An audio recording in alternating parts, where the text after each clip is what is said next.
আগামী 6 তারিখ কোর কমিটির বৈঠক। সদ্য গঠিত 36 সদস্যের কোর কমিটির বৈঠক। তৃণমূল ভবনের বৈঠকে থাকবেন জেলা সভাপতিরা। একই এপিক নম্বরে বাংলা, গুজরাট এবং হরিয়ানায় রানীনগর, গঙ্গারামপুরে 611 ভোটারের খোঁজ। বাংলার এপিক নম্বর, গুজরাট, হরিয়ানাতেও।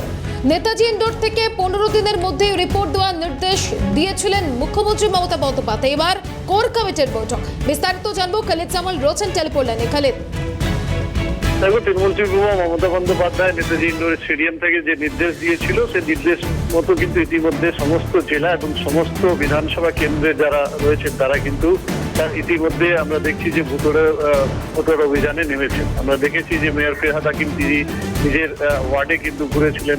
এইভাবেই কিন্তু সমস্ত কাউন্সিলর থেকে নিয়ে যে সমস্ত বিধায়করা রয়েছে তারা নিজের বিধানসভা কেন্দ্রে এবং লোকসভা কেন্দ্রে কিন্তু তারা গিয়েছিলেন।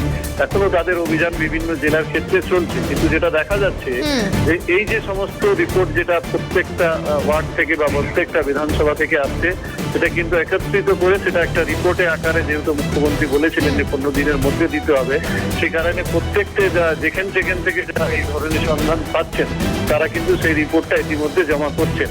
অর্থাৎ প্রত্যেকটা জেলা বাড়ি এবং প্রত্যেকটা বিধানসভা কেন্দ্র বাড়ি যে রিপোর্ট জমা পড়ছে, সেই রিপোর্টটা নিয়েই কিন্তু আগামী 6 তারিখ তৃণমূল ভবনে বৈঠকে বসতে চলেছে যে 35 জনের গঠিত যে কোর কমিটি রয়েছে, সেই কোর কমিটি।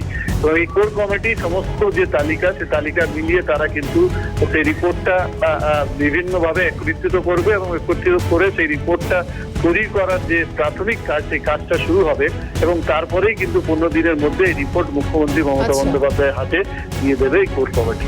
বেশ, ধন্যবাদ জানাবো খালিদ।